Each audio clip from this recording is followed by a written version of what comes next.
Hey guys, it's Michael from Chess Lifestyle, and as you can see here, we have the very special Chess Lifestyle Patreon page. Now, basically, in yesterday's upload, I mentioned a Patreon at the very end of the video, which I'm sure all of you watched the full hour and 10 minutes to get to.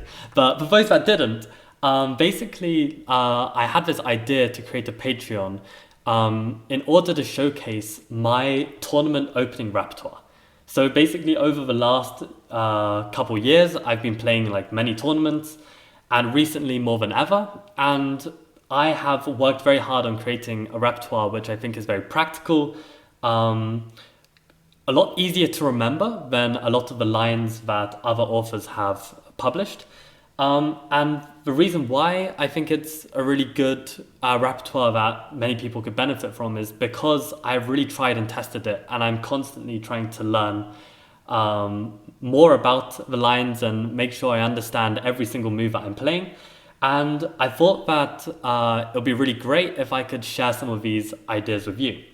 So the idea of this Patreon is that there would be a few different subscriptions, and I had quite a lot of fun making the different tiers. Before we go into the different tiers, I just want to mention that if you would like to read about this project of mine, I did make a post on the Patreon page that you can have a read that might be useful. But yeah, basically the page is very simple. It's patreon.com/chesslifestyle. So you'll be able to find it very easily. And yeah, now on to the different memberships. So basically, I've got three different tiers. We've got the basic Blitz membership, which, you know, what that sounds like. And we've got Regal Rapid, because, you know, we've got to have a hint of British in there. And the classical Chad, because, you know, we've got to get with the times, right? So let me explain. So basic Blitz is pretty much for anyone who just wants to support the channel. I am going to shout out every single patron at the end of each Chess Lifestyle video. So hopefully that won't become too annoying, but I would just like to show my support for everyone who decides to support me on Patreon.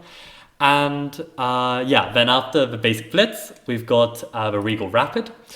And this is where the real kind of benefits come in. So for Regal Rapid, not only will you get a shout out, but I will give you access to my Lichess opening files, and I've got them very, very nicely organized. Like, actually, I may as well show you guys now,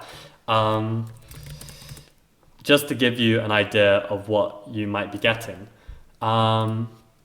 So, okay, I've got like, this is a lot messier than what I'm hoping to publish with you guys. So, in short, I have another Lichess account that I'm going to basically redo all of these opening files and make it as neat and as clean as possible. But to give you a very, very quick rundown of what there would be to offer, I basically have an opening against e4, opening against d4, opening against Reti/English, and also a white repertoire.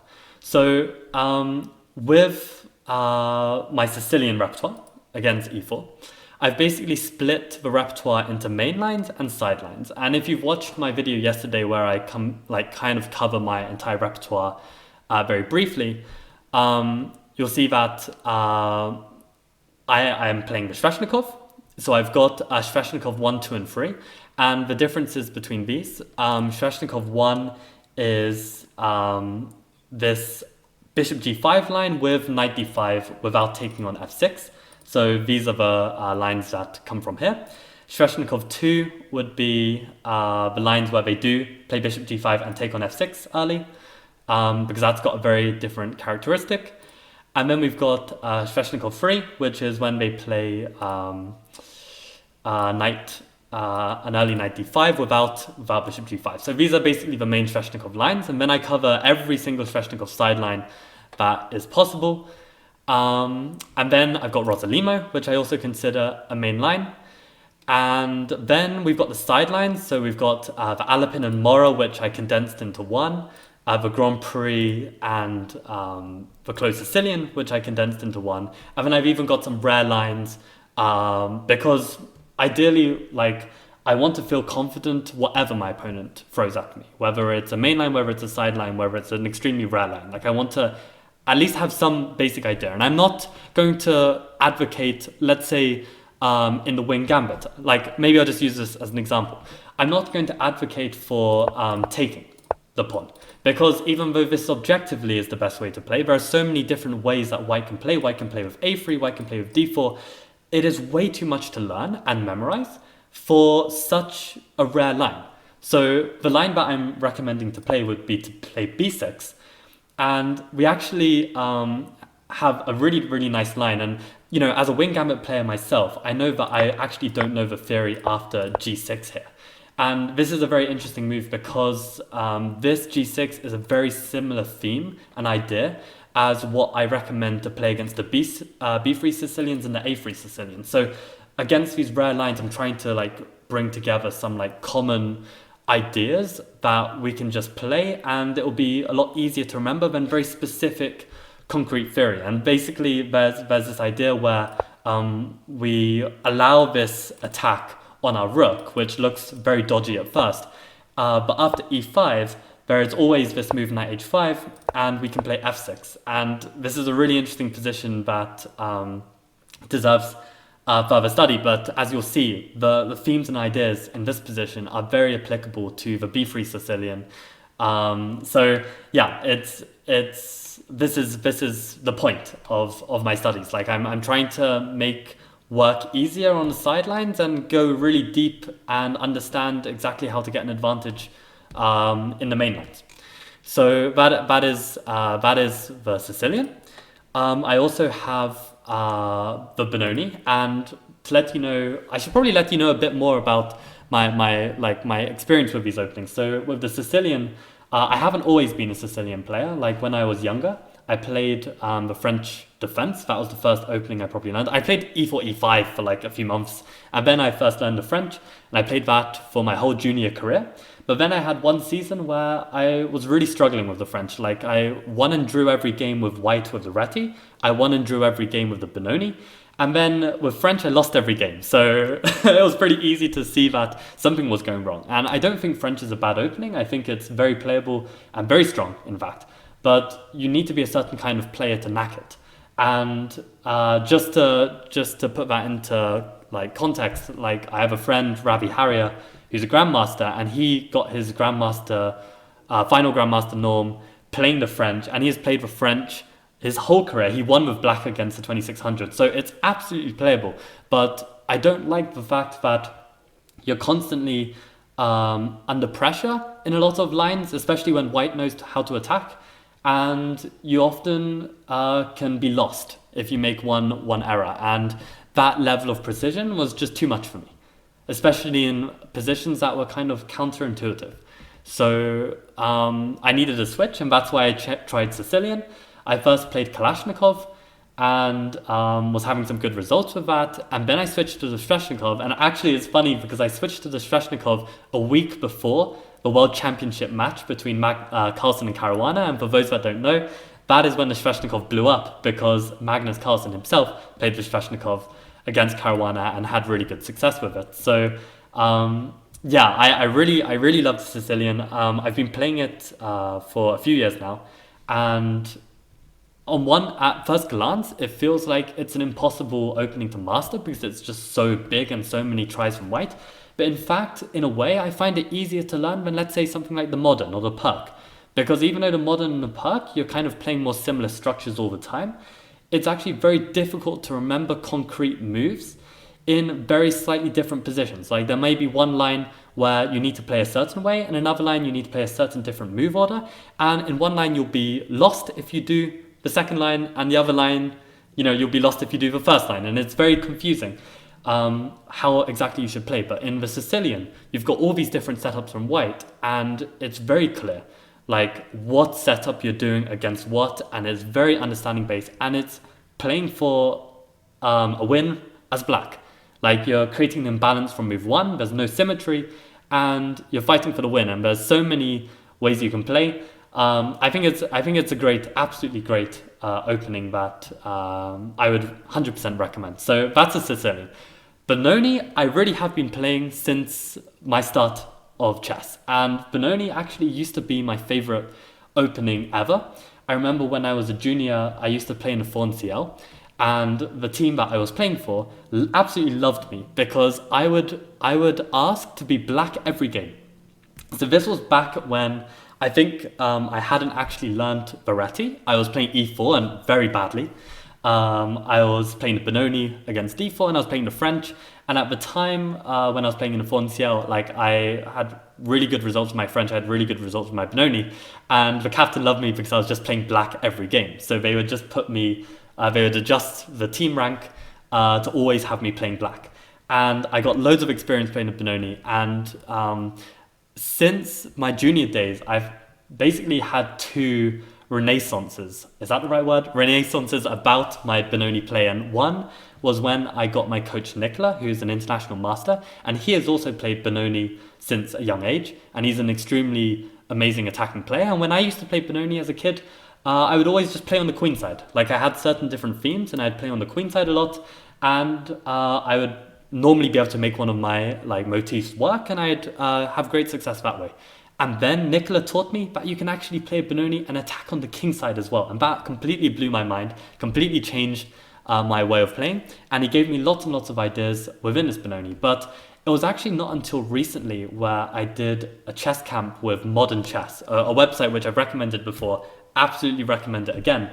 But they have different opening courses, different middle game courses, different end game courses, given by different grandmasters. And I joined an online training camp on the modern Benoni, and it was run by 2650 Greek GM Ioannis Papioniou, and the Benoni that he was recommending was basically to play only play the Benoni with this like Nimzo kind of move order when they play knight f3, because that kind of cuts out some critical lines. And basically my theory in this kind of Benoni where like knight f3 has been played, it's really strong now. Like I really think like my understanding of this Benoni is like probably master level, like to be as objective as possible. So I really think it's strong enough to really give you guys a good understanding. And like I've mentioned this before as well, but the way like my memory works, I'm really bad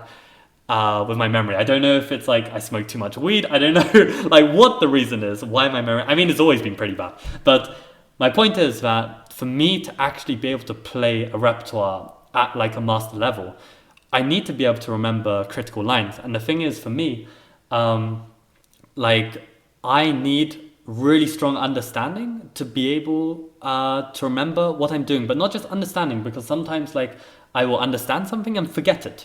Like this is the tragic truth of my chess and my, you know, my abilities as a human being. But for whatever reason, I have found ways to make it really easy to remember. So I hope like, you know, if there are any of you watching that really struggle with memory, like this is a second chance to try and tackle openings and hopefully be able to understand it and pick up on it. So that's basically my Benoni. Like for the record, these critical lines in the Benoni, I don't think are like that strong for white. I think like maybe like according to Engine, there'll be some kind of win, but it's extremely like counterintuitive to find the winning plans. And often you look at the position and anyone with any slightest bit of chess understanding would think black is better. But it's like, it's super difficult to play the critical lines of f4. And I have some really nice lines against them as well. So I don't think this is a problem, basically. So yeah, that is the Benoni, which I recommend against d4. And against knight f3 and the English, in my condensed YouTube video I uploaded recently about my repertoire, I mentioned how I had the repertoire of the Dutch, which I've got here. And this is following Simon Williams's Killer Dutch, very old school, 20 years old now. But the play, it's still very, very strong, especially up to a level. Like, you know, the point is when people learn d4, even stronger players, they don't bother learning like concrete theory. And actually, when you just play like player to player, the Dutch actually works out really well. And there are so many ideas and motifs in it. It's just a very, very practical and easy opening to play with like really good chances of success. Like it literally helped Simon Williams become a grandmaster. And it's like when he became a grandmaster, his opponents weren't pushovers.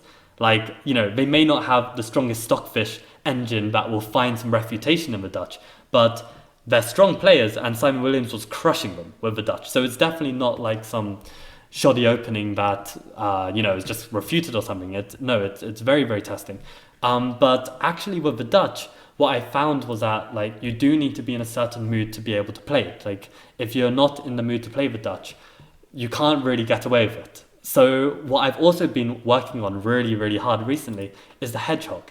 And the hedgehog is also something that you can play against the Reti and the English.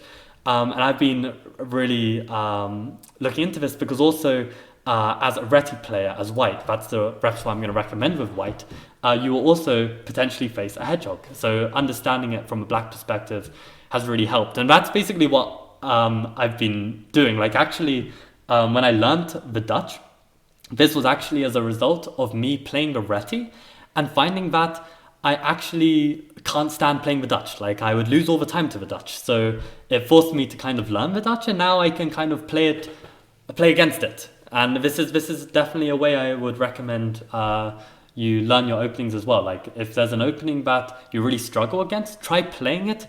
Try and like put your feet in the shoes of that opening and see how difficult it is, what kind of challenges you face, and then you can kind of do the opposite. So that's what I did with the Dutch, and actually funnily enough that's what I did with the Reti, because when I was black as a junior and I had my French defense, I had my Benoni, and it was going so well, I would always lose to the English and the Reti, because you can't just play a French, you can't just play a Benoni, because the Reti or English player is not going to go into those main lines. So that's why I found the Reti a real challenge as black, and that's why I learnt it with white. And the lines in this Reti, I'm playing knight f3 c4 against almost everything, and yeah, I absolutely love it, and I've been playing it since the age of 15, so almost 10 years now.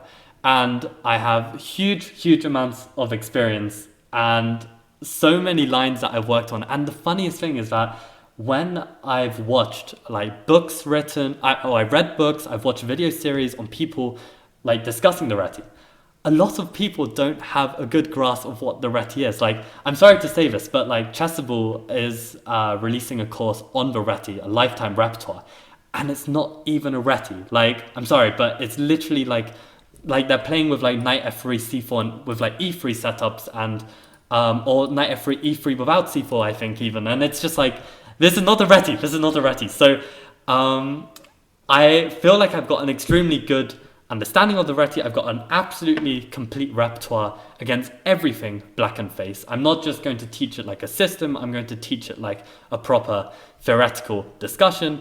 And to very briefly mention all of these lines I've got here on the left, basically the Reti can be broken down into all of these. So I've got knight f3 and I've got d5 d4 critical. So this is when we play d5 d4, and this is often a reason why top players aren't playing move 2 c4. But the reason why move 2 c4 is really great is because we actually cut out a lot of these annoying sidelines after g3. Like for instance, there's some lines with knight d7 and e5. There are also the immediate g6, which can be very annoying. I think this is like Anand's line or something. But when you play c4, you immediately challenge the center, and basically black has to deal with this. And the awesome thing is that when you play c4, you don't have to play a reverse Benoni. And I mean, if you play a reverse Benoni, this is absolutely great. Like white is doing tremendously well. And like the rule basically is with reverse setups is the sharper the setup, the more deadly it is when it's reversed. So if you're playing a really sharp setup like Benoni, then you're doing really well with this extra tempo. So basically, the reason why this e3 move isn't what I'm going to recommend is because there's this very annoying move knight c6. And okay, this is going to take a bit of explanation, but I'll just briefly explain it. But basically, when you play the Benoni, you have this sideline where basically when we play e6, they can play knight c3. And this is really sometimes annoying, and you can get this position. I think I briefly touched on it in a slightly different position in the condensed opening course. But here, like this is its own thing, and you often play with knight c6, you play with bishop e7, you castle, you try and get in d5. This is like the philosophy. But interestingly, when you have this position colors reversed, and you get this position, when they play with knight c6 here, funnily enough, the extra tempo is actually in the lack of a tempo is actually in black's favor. And funnily enough, when you play into this move, what ends up happening is that because black doesn't have a knight on f6, black can actually develop the knight via h6 to f5. And here, you can see that it covers this d4 push. So white is actually in slightly worse shape, despite being upper tempo in this position. So basically against this d5, d4 critical line, I'm not going to recommend e3, but I'm going to recommend b4. And b4 is definitely the main line here. There's a lot of interesting theory, but the very cool thing is that it's very unexplored. And actually what we can do is avoid some of the absolutely most critical main lines and play some really, really solid sidelines and get some absolutely great positions. And I played this recently in Serbia, and I had an absolutely wonderful game where I completely crushed my opponent. So I will definitely be showing that as a model game in the future opening videos to come, because I think yeah, basically this line is really great. So that is d5 d4 covered. I also have Nimzo as a specific line. Sometimes people call it kind of like Neo-Catalan, I think some people have called it that. But it's basically lines where black will play with e6. And they'll often play with b6 and bishop b7. And this is one type of setup. So I've covered all of the kind of lines where they play like quick c5s, because this is the thing as well. Like you can't completely treat it as just a pure system, because actually sometimes some of black's lines, like a quick c5, can be quite critical. Like one thing that you absolutely cannot do is, let's say you play b3 and this kind of things happens, and you just focus on your basic setup. If you just play a pure system here, you're going to actually be worse, because black can push d4 here with the knight on c6, and when we try and play e3 hoping for a Benoni, no, they play e5, and suddenly we get a symmetrical Benoni. I mean, probably actually, okay, this is even clearer when white's played with bishop b2. Like when they've done this is even worse, because this is just absolutely miserable, and this is like black is just better. So we definitely don't want to enter into a symmetrical Benoni. So we need to be a bit careful. So that's why I'm saying like you know, having understanding of what black's moves are, not just basically white's general setup. It's actually very, very critical when you're playing stronger players who understand these nuances. So this is the Nimzo. We've also got the Slav, which is characterized by c6. And yeah, in my repertoire, I'm going to recommend g3. And what I mentioned in the condensed repertoire was just to play b3, because it cuts out a lot of the theory after d takes c4. But g3 is a lot more critical, because now in these positions, if they don't take on c4 and they play bishop f5 or bishop g4, there are actually really clear ways we can try and gain an advantage. And probably in this repertoire, I'm going to recommend b3 at first. Get completely, used to the kind of plans and ideas, and then you can take it the next step up and try and actually crush your opponent in the opening by playing this move order, because it's actually critical to avoid b3, because there are certain lines where queen b3 or queen a4 check is even useful. So that's the clarification for the Slav. King's Indian, I'm going to be recommending the line that I've played against King's Indian my whole Reti career, which is to play b4.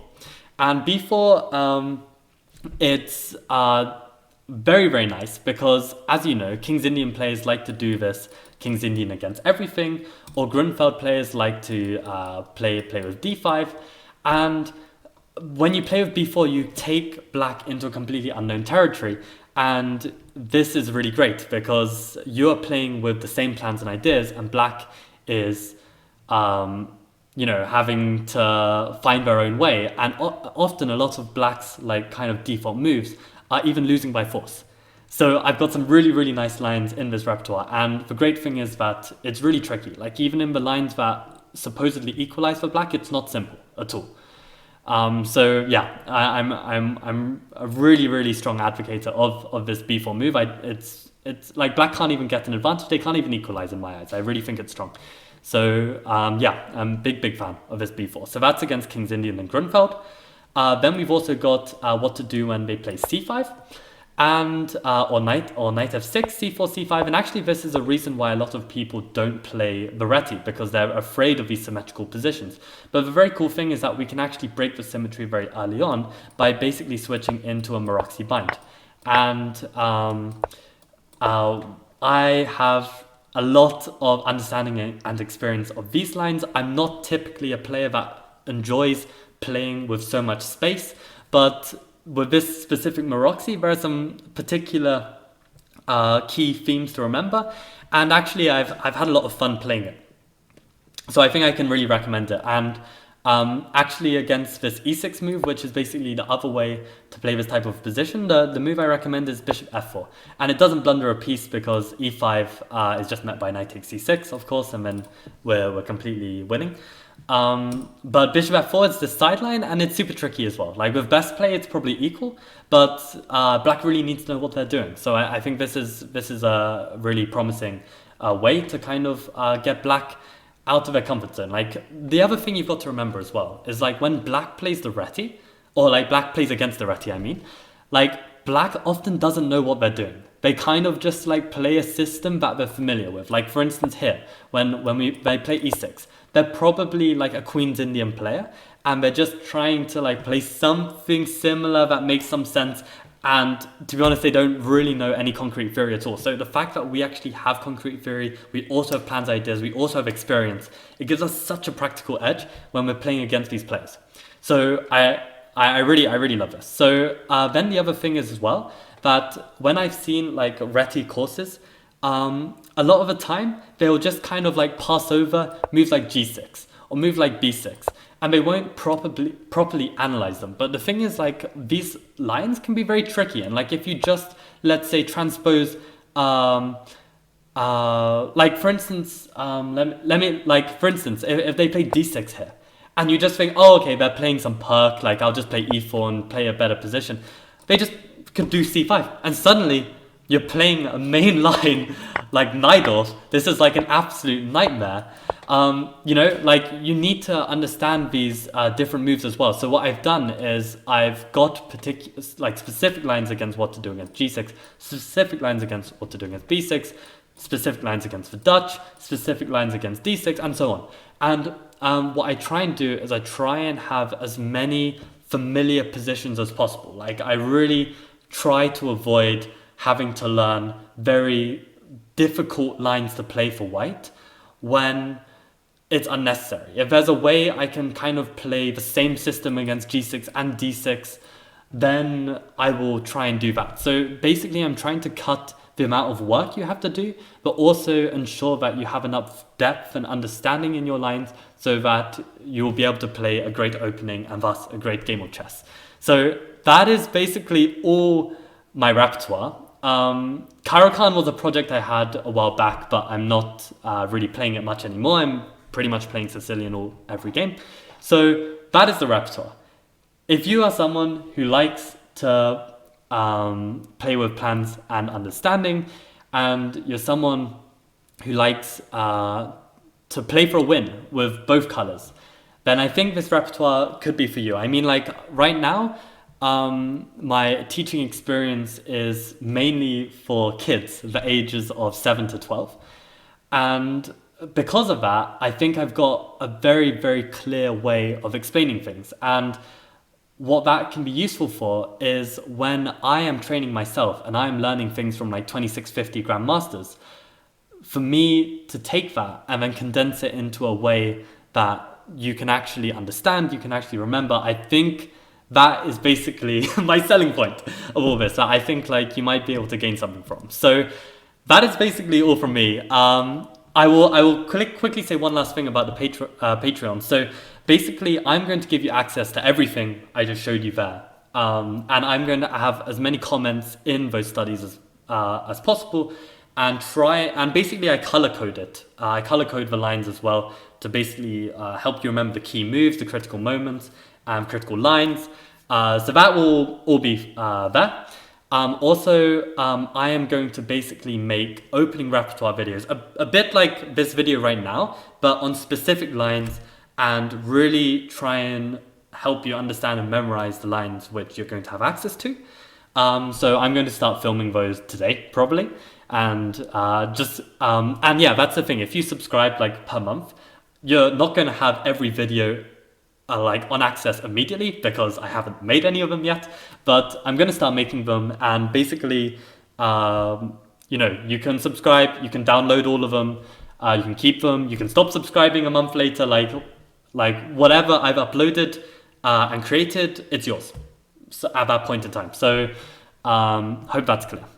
So you'll have my studies, you'll have my videos with the explanations, and also I'm going to make a Lichess with all of these studies, and you can follow me on that Lichess. I will basically keep it a secret, and the idea is that if you have any questions about your chess, any questions about like what tournaments you should play in, what training you should do,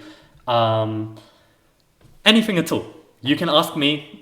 I love talking about chess. I love trying to solve problems, and I am a chess coach myself, so I have a lot of experience with trying to help my students try and solve their issues. So the idea would be you will have access to that Lichess, and you will have full reign to ask away anything that you might want. So that is the benefit of the Regal Rapid tier. So finally, we have one final extra tier, which I have called Classical Chat. So the idea behind the Classical Chat, I'm limiting it to 5 patrons at the moment. But apart from everything that I mentioned for Regal Rapid, you'll have all of that, but you'll also get a single one-to-one lesson via Zoom and Lichess, which we will just arrange on Lichess. We'll just decide on a day that we will have that session. We'll probably aim to be an hour, but most likely it's going to end up being longer, hour and a half or whatever, 2 hours maybe. But just to basically I will either set you some exercises if you come to me with a particular topic area that you're struggling with, or we can analyze your games. I can show you some of my games. We can discuss the openings that I have for you. So whatever you feel like is necessary, that will be covered in a one-to-one call, which we will organize. So that is for the Classical Chat. So those are the different tiers. I believe I have made this public now, so feel free to join if you would like. And yeah, if you have any questions at all, welcome to comment below, and I will try and answer everyone.